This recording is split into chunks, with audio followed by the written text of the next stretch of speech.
Hey, I'm Rob for JTRpodcast.com. It's my first impressions of Vadoran Gardens, which is a tiny, cute little game where you're building a pathway of these cards with different terrains on, and you're placing them in conjunction with certain lessons that you're learning, so you can only play certain cards certain ways. And you're trying to connect different routes of these different terrains in order to score points and collect stuff and complete achievements at the end of the game. I can't remember what achievements are called. I will find out now and let you know, but let's take a look at the game.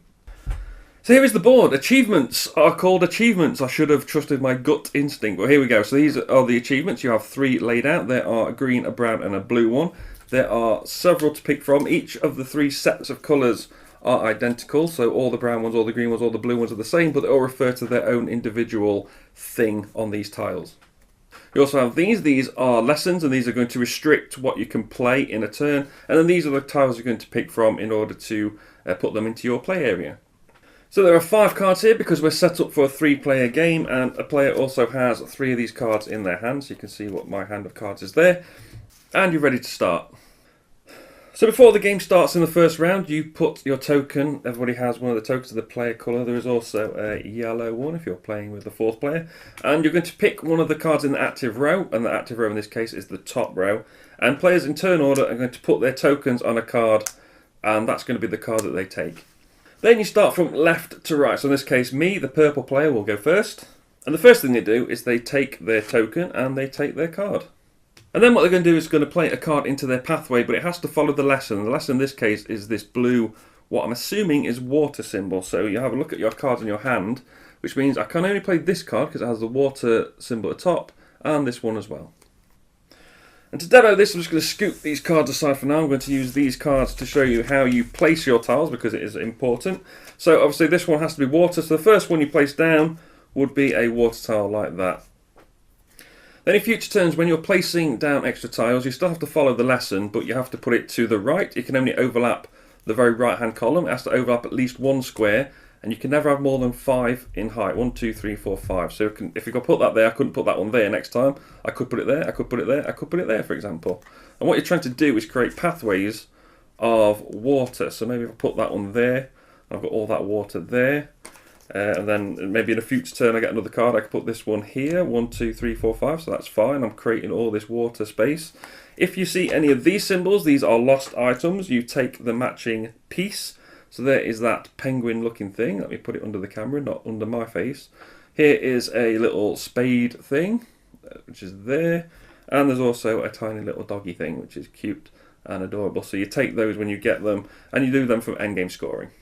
Another thing to remember, you may have noticed that this symbol always has to go on top unless the lesson tells you otherwise. So this lesson, for example, is you take 2 cards from your hand, and they overlap each other like that. So now I need to play these 2 in the next round, for example, if these are the 2 I've chosen. So you'd have to maybe put them like that, because you still have to obey the height rules. And the other rules in there, I mean, there's not too many different ones. They're just different symbols there. You've got a choice of which symbol to play. And there's another one where you play an extra card down. And there's one where, similar to this one, where you're playing the cards on top of each other. Instead, you play them to the side like that. So that is pretty much all of them. This one, you play the card upside down. So you would play the symbol at the bottom. That's the only time you break that rule. And apart from that, the rest are just determined by what they call, I'm getting them right this time, wisdom, nature, life. There we go. Still got it wrong. Wisdom, nature, life. There we go. So after you place your card and you've collected any of these cute little lost items that are on it, then what you would do then is see if you've completed any achievements. So let's take a look at those now. So we've been building a nice little water section here, so let's look at the water one. You can see there, you've got 3 symbols, 1, 2 and 3, and they say equal, so they must be 3 symbols of the same type. So here I've got 1 and 2, these 2 are the same. So what I could do, let's just say I didn't place this one, I don't know how I can do this legally. There we go. Let's just say that had happened. This is 1 continuous bit of water, so this all counts as 1 block. I've now got 3 of the same symbols in this. What you do is you take one of your other tokens and you put it on, and whoever does it first will put it in here and they'll score 10 points. Then the next player will come along and maybe they complete that one as well and they'll get 7 points. And that's how these achievement cards work, and that's how you mark your scoring for the end of the game. And these are the same for each, as I mentioned earlier, they're the same for each of the different colours. So I'll just go through the rest of the blue ones. So there you go, 4 of the same. You've got 2 different pairs, 2 pairs that aren't the same. Sorry, 2 pairs that are. Wait, what's that one? Alright, so this one is you need to complete a pair in one water section and a pair in another water section. So I've got a pair here. If I had another pair of these in another water section later on, then I'll be able to score that one. That one didn't come up in our game. There's 4 different ones. That one did come up in our game. 5 different ones. And I think we're back to the beginning. But yeah, that's the gist of those. That's how those achievements are scored. If you first come, first serve, basically. Then once you've done that, the next player will take their turn. Let's say the green player takes this one, they do their thing on their map, and then the black player will take this one. And once everybody's taken their turn, obviously after you've placed your card and you've done all your stuff, you then pick your next tile, and this will be the active row next time, and you'll start from left to right here. But these will slide up, this will get replaced, and we've got another one there, another one there, another one there, and this goes onto here to show you what the lesson is for that one, and this will show you what the next active lesson is. So there we go, that's how you find out what's coming up soon. And then you play until the deck of these cards runs out. When this deck runs out, because this is all of them here, you don't put them all in a normal game, you only have 10, so you're playing 10 rounds. And then you do some scoring. And the first thing you will score are your task cards. So there we go, we've moved everything out of the way so we can focus on scoring. Obviously this will be 10 cards wide in a normal game, but this is the sort of the example I've given. So what we're looking for are areas of connected different terrains with 3 or more tasks on them. So obviously tasks, as I mentioned earlier, are all of these little symbols on the card. So let's look at this soil one. So it's got 1, 2, 3, 4, 5 tasks. So this would score. And you get 1 point for each. So this is 1, 2, 3, 4, 5, 6, 7, 8. So this is worth 8 points. There are these are shrines, and these are worth 7 points if they're in that connected area and the area scores. Then what you're going to do is you're going to return lost items, which you should do before you start scoring, but it doesn't really matter if you don't. What you do is you look for any of these. These are the locations you return your lost items to. So say I got these 3 during the game. These are the only 3 I got. I don't have anywhere to put my blue ones, so they are lost. I don't have anywhere to put my red ones, so they are lost. But I do have a place to put my green ones, so you'd stack your green ones up on there. Let's just say I got more than 1. Let's get another one out of the bag. Let's just say I got 2 there. So because I've got somewhere to score these are worth 5 points each, so that'll be another 10 points for me. And then finally you will score your achievement cards, just basically how many points you've got depending where you put your tokens. And that's pretty much all the rules really. Whoever's got the most points is the winner, and that's it. And it's good. We'll start with the positive first. It is a good game. It's a decent, thinky game. You've got a lot to plan for. You've got to look at what other people are doing, to see how close they are to getting those achievements, to see if you can sort of need to focus harder on them in the next turn, see if you really need to get that first position. Because the difference between first and second, I mean, it's only 2 points on this one, but it's 3 points on this one. So if you can get there first, it's worth a few extra points for you. So you might need to push next time if you see people getting closer to you. Turns are quick, well, should be quick, because basically you take your tile, you place your tile, and then you choose your next tile. If you take your tile and choose your next tile, and then you can place it while the next person's taking their turn, it goes really quick. But obviously you need to really play a few rounds so people know what they're doing before you start doing that. The components are really nice, really cute. This is why I backed the game to begin with, because I saw it at Aircon. I believe it was Aircon, and I saw these little pieces. I went, that's cool. And then the designer gave me a rundown of the game, sort of how it works. I thought, oh yeah, that sounds really cool. That's good. It looks very pretty. The lesson cards are nice. They give you something to concentrate on. Look at these, makes these symbols more important. It gives you something to focus on when you're sort of building your pathway as well. Because not only do you want to build these big areas, try and build more than one at a time as well, trying to spread and branch them around, so you're building multiple big scoring areas for the end of the game, getting these things in so that you can score them, while also trying to get these achievements and stuff. So there's a lot to think about.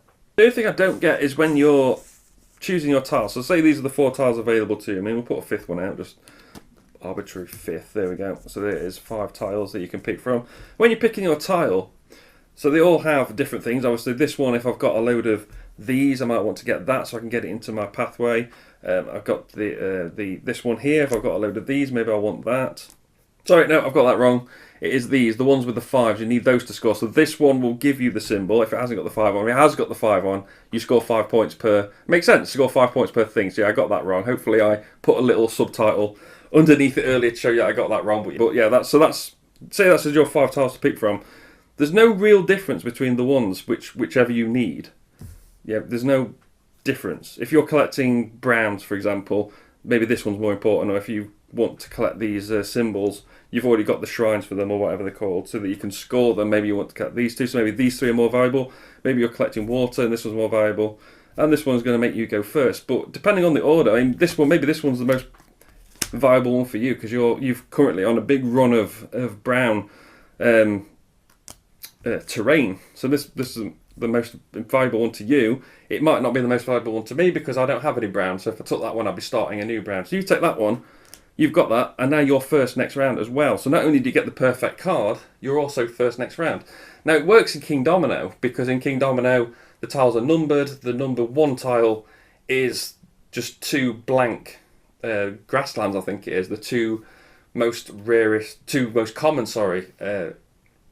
terrain tiles in the game, and then the number 50 or whatever it is has crowns on it for scoring, and it's also, I think it's 2 of the rarest terrain in the game. So the reason that they're put in numerical order is so that the person on the left will go first next round, but they're also taking the weakest tile. Now it will still be good for them because it might be something they're trying to collect and they're building up an area and they've got plenty of crowns in that number, but they are generally weakest to strongest, so the turn order kind of makes sense. But here it's just done.